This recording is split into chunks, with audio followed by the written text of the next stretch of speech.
इस वीडियो में हम पढ़ेंगे अध्यक्षात्मक शासन व्यवस्था। अध्यक्षात्मक शासन व्यवस्था को राष्ट्रपति शासन या गैर संसदीय व्यवस्था भी कहा जाता है, क्योंकि अध्यक्षात्मक शासन व्यवस्था संसदीय शासन व्यवस्था की विपरीत होती है, इसलिए इसको गैर संसदीय व्यवस्था भी कहा जाता है। तो अध्यक्षात्मक शासन को पढ़ने से पहले संसदीय शासन व्यवस्था के बारे में पता होना जरूरी है। तो इसलिए आप पहले संसदीय शासन व्यवस्था के बारे में पढ़ना और उसके बाद में ये वीडियो देखना। अध्यक्षात्मक शासन के बारे में हमें सबसे पहले इसका अर्थ पढ़ना है, उसके बाद में इसकी विशेषताएं, उसके बाद में इसके गुण और उसके बाद में इसके दोष, और सबसे लास्ट में पढ़ेंगे संसदीय और अध्यक्षात्मक शासन व्यवस्था में क्या अंतर होता है। तो सबसे पहले देखते हैं अध्यक्षात्मक शासन व्यवस्था का अर्थ। अध्यक्षात्मक शासन में विधायिका तथा कार्यपालिका में अलगाव पाया जाता है, जबकि जो संसदीय शासन व्यवस्था होती है उसमें विधायिका और कार्यपालिका में गहरा संबंध पाया जाता है। तो जो अध्यक्षात्मक शासन व्यवस्था होती है उसमें विधायिका यानी कि संसद तथा कार्यपालिका में अलगाव पाया जाता है। इस व्यवस्था में कार्यपालिका विधायिका के प्रति उत्तरदायी नहीं होती है। इस व्यवस्था में विधायिका के सदस्य कार्यपालिका के सदस्य नहीं होते हैं, जबकि जो संसदीय शासन व्यवस्था होती है उसमें कार्यपालिका के सदस्य यानी कि जो मंत्रिमंडल के सदस्य होते हैं वे संसद के सदस्यों में से ही चुने जाते हैं, जबकि जो अध्यक्षात्मक शासन व्यवस्था होती है उसमें कार्यपालिका के सदस्य विधायिका के सदस्यों में से नहीं चुने जाते हैं। इसमें शक्तियों का पृथक्करण पाया जाता है, यानी कि कार्यपालिका की शक्तियां अलग होती हैं और विधायिका की शक्तियां अलग होती हैं, इन दोनों में संबंध नहीं होता है। तो अध्यक्षात्मक शासन व्यवस्था में शक्तियों का पृथक्करण पाया जाता है। अध्यक्षीय शासन का सबसे अच्छा उदाहरण संयुक्त राज्य अमेरिका है। अमेरिका का उदाहरण लेकर अध्यक्षीय शासन को अच्छी तरह समझा जा सकता है। अमेरिका में विधायिका या व्यवस्थापिका को कांग्रेस कहा जाता है और कार्यपालिका को राष्ट्रपति कहा जाता है, या राष्ट्रपति कार्यपालिका में शामिल होता है। तो आपको ये बात याद रखना जरूरी है कि जो अमेरिका की विधायिका होती है उसको कांग्रेस बोला जाता है और कार्यपालिका में कौन होता है? राष्ट्रपति होता है। अब देखते हैं अध्यक्षात्मक शासन व्यवस्था की विशेषताएं।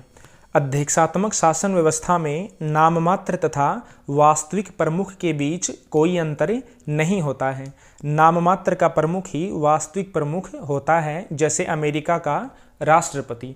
जबकि जो संसदीय शासन व्यवस्था होती है उसमें दो अलग अलग प्रमुख होते हैं या दो अलग अलग कार्यपालिकाएं होती हैं, एक होता है नाममात्र का और दूसरा होता है वास्तविक।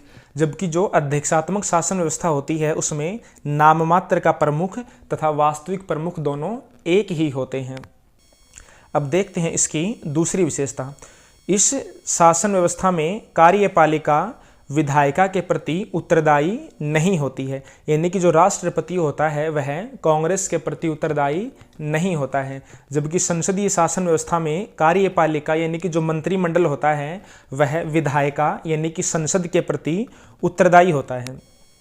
इसकी तीसरी विशेषता देखते हैं। इस व्यवस्था में केवल एक ही व्यक्ति का शासन चलता है, मंत्री केवल सलाह देने के लिए होते हैं, इसी कारण इसे राष्ट्रपति शासन भी कहा जाता है। जो अध्यक्षीय शासन प्रणाली होती है इसमें केवल एक ही व्यक्ति यानी कि राष्ट्रपति का ही शासन चलता है, जबकि जो संसदीय शासन व्यवस्था होती है उसमें पूरी की पूरी मंत्रिमंडल का शासन चलता है, इसलिए उसको मंत्रिमंडलीय सरकार भी कहा जाता है। जबकि अध्यक्षीय शासन व्यवस्था में राष्ट्रपति का ही शासन चलता है, इसलिए इसको राष्ट्रपति प्रणाली भी कहा जाता है। अब देखते हैं इसकी चौथी विशेषता। इस शासन व्यवस्था में शक्ति पृथक्करण का सिद्धांत पाया जाता है। इसका अर्थ है कि कार्यपालिका तथा विधायिका दोनों अलग अलग कार्य करती हैं, राष्ट्रपति कांग्रेस के प्रति उत्तरदायी नहीं है। तो शक्ति पृथक्करण का मतलब होता है सरकार के अंग अपना अलग अलग कार्य करें, कोई भी एक अंग दूसरे अंग के कार्यों में इंटरफेयर ना करे। तो जो अध्यक्षीय शासन व्यवस्था होती है उसमें जो विधायिका होती है वह कार्यपालिका के कार्यों में इंटरफेयर नहीं करती है, यानी कि राष्ट्रपति विधायिका के प्रति उत्तरदायी नहीं होता है। अब देखते हैं इसकी पांचवी विशेषता।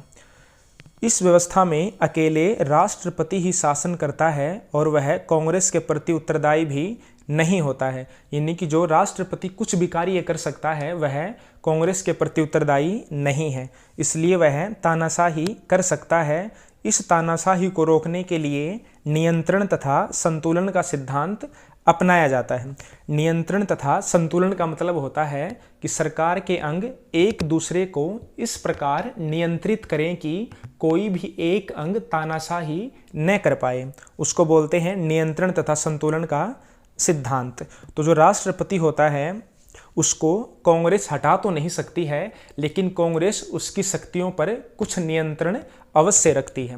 राष्ट्रपति महत्वपूर्ण निर्णय अपनी मर्जी से ले सकता है, लेकिन उनका अनुमोदन कांग्रेस के द्वारा किया जाना आवश्यक होता है।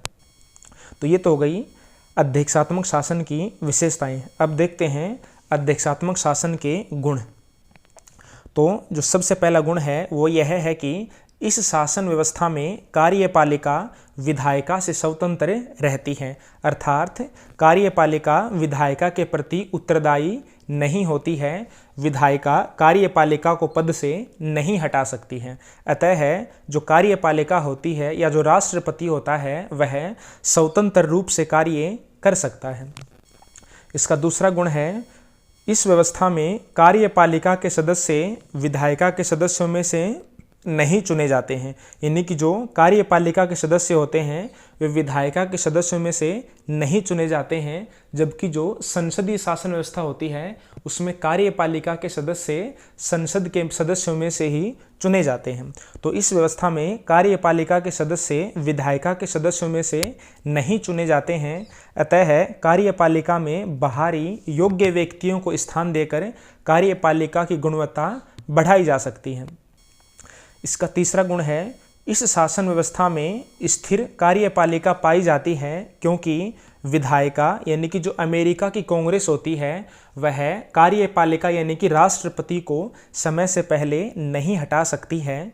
अतः कार्यपालिका निश्चिंत होकर कार्य कर सकती है। यानी कि जो अमेरिका में राष्ट्रपति है उसका कार्यकाल निश्चित होता है, कार्यकाल 4 वर्ष होता है, उससे पहले उसको वहाँ की कांग्रेस नहीं हटा सकती है। तो राष्ट्रपति बेफिक्र होकर निश्चिंत होकर कार्य करता है। इसका चौथा गुण है, इस शासन व्यवस्था में राजनीतिक गुटबंदी नहीं पाई जाती है। राजनीतिक दल हमेशा सक्रिय नहीं रहते हैं, क्योंकि कार्यपालिका यानी कि राष्ट्रपति का कार्यकाल नियत होता है, समय से पहले चुनाव नहीं होते हैं।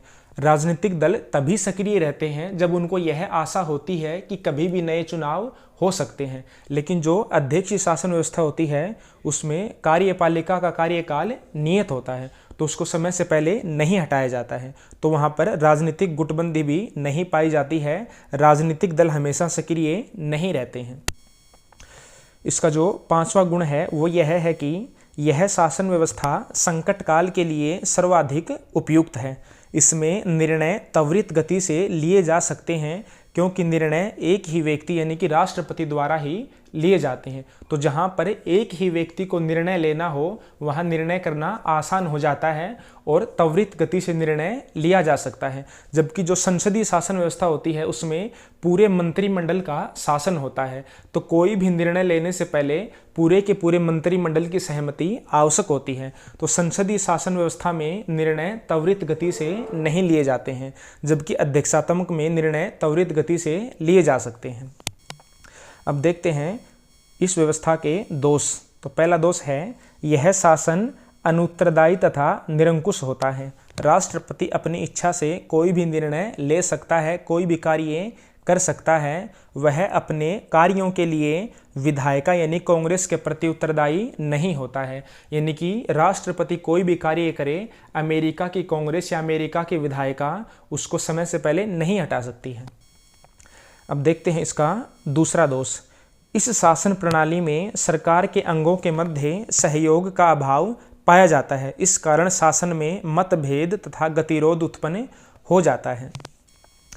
तीसरा दोष है, अध्यक्षीय शासन व्यवस्था में एक ही व्यक्ति अर्थात राष्ट्रपति पर इतना दायित्व डाल देती है कि उसे संभालना मुश्किल हो सकता है। जो अध्यक्षात्मक शासन व्यवस्था होती है उसमें कार्यपालिका का सारा भार एक राष्ट्रपति पर ही होता है, जबकि जो संसदीय शासन व्यवस्था होती है उसमें सारा का सारा मंत्रिमंडल मिलकर के कार्य करता है। इसलिए संसदीय शासन व्यवस्था में किसी एक व्यक्ति पर ज़्यादा भार नहीं पड़ता है, लेकिन अध्यक्ष शासन व्यवस्था में सारा काम राष्ट्रपति ही करता है, इसलिए राष्ट्रपति पर ज़्यादा भार हो जाता है।